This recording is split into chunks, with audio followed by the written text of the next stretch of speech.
everyone, my name is Hannah and I am a nutrition educator with Cornell Cooperative Extension of Jefferson County. Today I'm going to be showing you a healthier remake of that classic comfort food, shepherd's pie. In this version, we swap out the white potatoes for some sweet potatoes to get a little bit extra vitamin A, a little bit more beautiful color, a little bit of a sweeter taste, make it a little bit more interesting and different.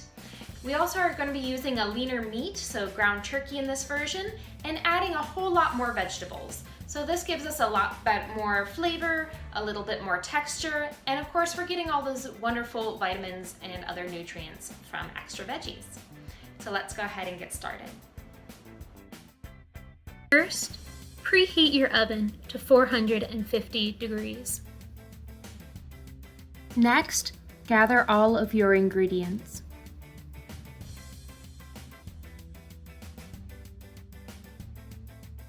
Now that our oven has already preheated to 450 degrees, we're going to start this recipe by baking the sweet potatoes for the topping for our shepherd's pie. So I've got my 4 freshly washed and scrubbed sweet potatoes here. You want them about medium size. They could be a little bit bigger than this. If you have really large ones, you might only need 3, or you will have a really thick topping, which is not a bad thing. So then we're just gonna pierce each with a fork. This helps shorten the baking time and prevents your potatoes from bursting.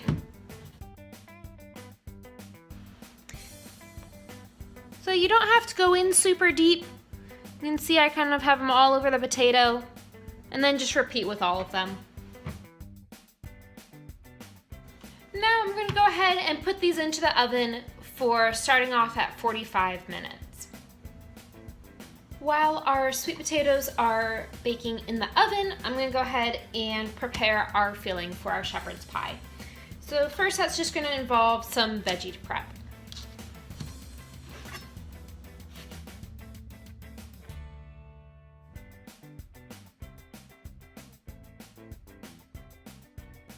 Next, I'll peel and mince 3 cloves of garlic.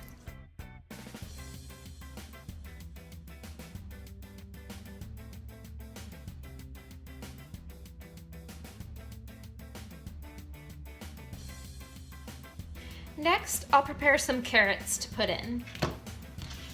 So for carrots, I'll just take the tops off, take the bottoms off, and cut each one in half to make them a little more manageable. This is the same method I do for making carrot sticks as well. Now, for the smaller ones, I'm going to leave like this and do half moons, but for the larger ones, I'm going to cut them in half again.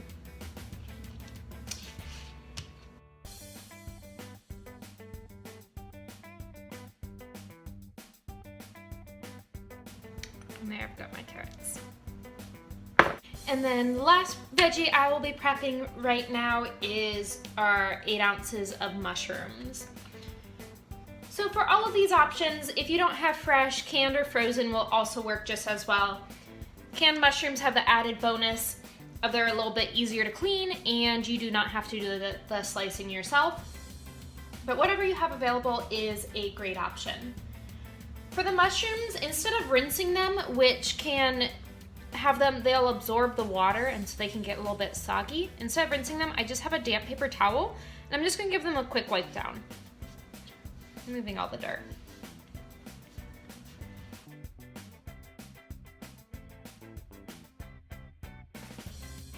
For our mushrooms, you can see on some of them, the stem, it looks like it's cracking. I'm gonna go ahead and remove the stem on all of these. I find that they're a little bit fibrous and don't add a whole lot of flavor. So I'm just gonna go ahead and remove those.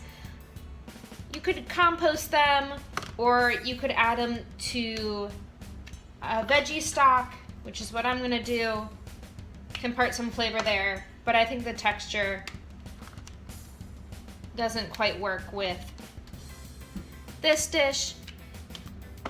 If you purchase mushrooms and the stems seem kind of soft and they don't kind of split like that, they might be good to include. It's just for these particular ones, I'm gonna go ahead and remove them. Then I'm just gonna go ahead and slice them all up.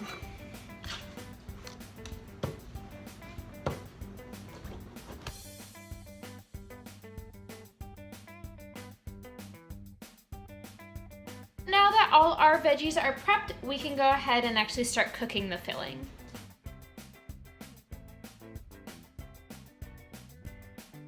Add in my vegetables. So I'm just gonna start out with my onions and my carrots. That's because the onions need a bit more time to kind of mellow out their flavor and caramelize, and the carrots, are a little bit crunchier, tougher, so they really benefit from having a little bit extra time to cook. If you're short on time, you could go ahead and add in all of your vegetables at once. So adding the mushrooms in now as well, and the meat as well. But I would like to give these a little bit of time to cook beforehand. I think it gives it a little bit more flavor, a little deeper flavor. So we'll go ahead and let these cook.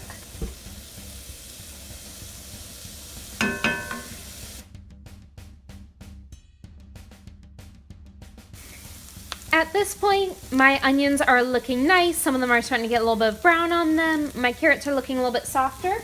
So I'm gonna go ahead and add in my mushrooms.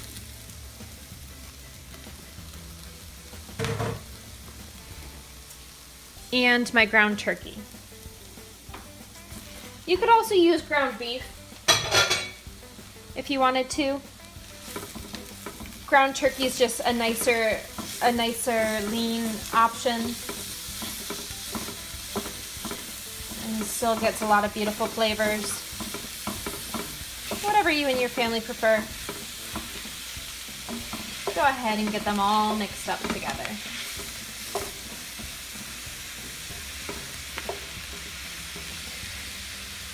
So my temperature is on medium-high right now. Just gonna keep it on that and cook this until the turkey is broken down and browned.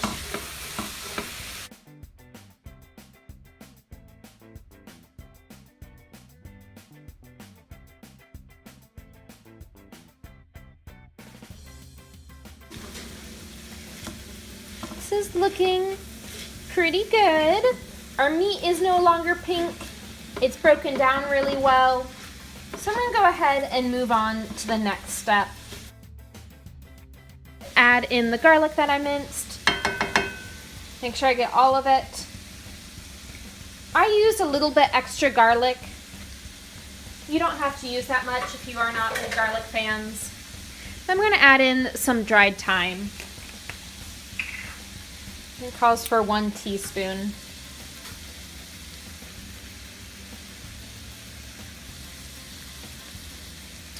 If you don't have dried thyme, dried oregano would be a fine substitute.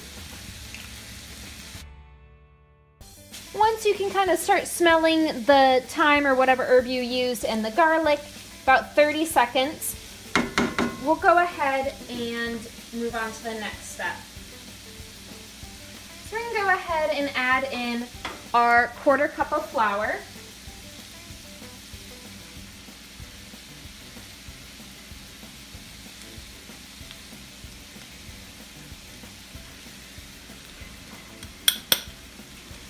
Get it all out there. And we're going to just stir it so it gets mixed around and it coats.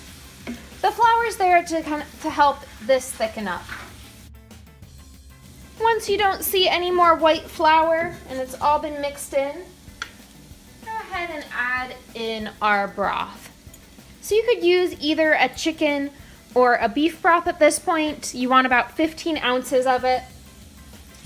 One thing to note is broth can have a lot of sodium in it. So make sure when you're at the store to read the nutrition facts label and choose a lower sodium option. At this point, I'm also gonna add my Worcestershire sauce. That's always kind of a mouthful to say. So, oops, spilled a little bit. 1, 2. Ideally, you are putting 3 tablespoons in. As you can see, I am now out of it. So I'm just going to go with 2. It's still going to be good. Mix it all around, and then we're going to bring it up to a simmer. I'm also going to go ahead and grind in some black pepper. You'll notice when you read the recipe that it does call for salt, for the addition of salt at this point as well. As I mentioned before, broth can be a high source of sodium. So I'm going to just omit the salt. I don't think it needs it. I think there are plenty of other flavors. This looks like it's thickened up. So I'm going to go ahead and stir in the last of my vegetables, which is the green beans. You could use peas, spinach, whatever you have on hand. I had a bag of frozen green beans, so that's what I'm going to be using. Give it some nice green color too. All right. So I'm going to go ahead and remove it from the heat, and we can just go ahead and we can just let it sit.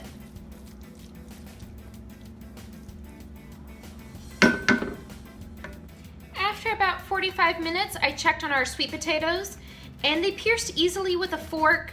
You can see they're pretty squishy now. So these were good to be taken out of the oven. I then let them cool a little bit so I could handle them easily. Now that they're nice and cool and easy to be held, we can go ahead and just start peeling them. I usually just use my hands. I think that ends up being the easiest. You could use a knife or a fork to assist you. We're just easy peasy. And if they're cooked enough, it will be pretty easy to peel. Let's go ahead and repeat.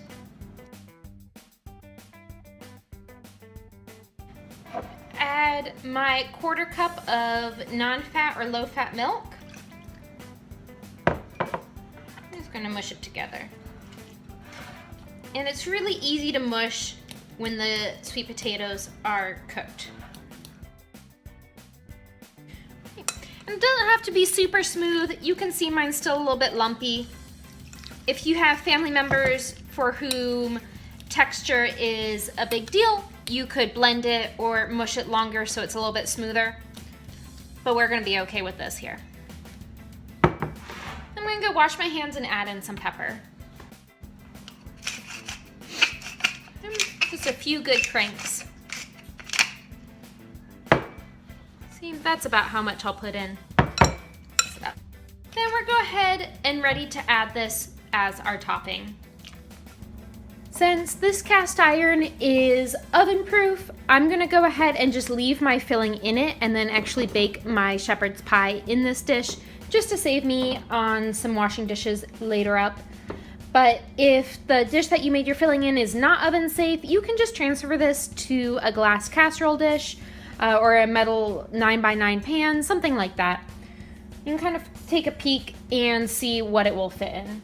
But whatever you choose, we'll go ahead and add the filling on top.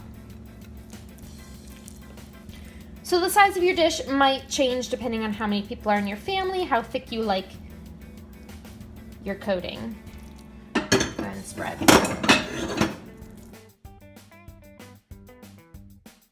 So since I'm using a little bit of a bigger dish, you can see my mashed sweet potato layer is not very deep, but it'll still be delicious. If you like a thicker layer, you could either use more sweet potatoes or use a smaller dish there. So now this is ready to go in the oven to bake. So the oven has stayed at 450 degrees from cooking my sweet potatoes, which is a perfect temperature for this. I'm going to put it in, especially because I have such a thin layer of sweet potatoes, I'm going to start it out at about 20 minutes. But depending on how thick your layer of sweet potatoes are, it might take anywhere up to 45 minutes. You can tell it's done when the edges start bubbling and the top is nice and golden. And I'll go ahead and show you that once we get to that point. Now comes the hardest part of this whole recipe. You have to sit and let it wait 10 minutes before we can dig in. I hope you go ahead and try making this at home and enjoy.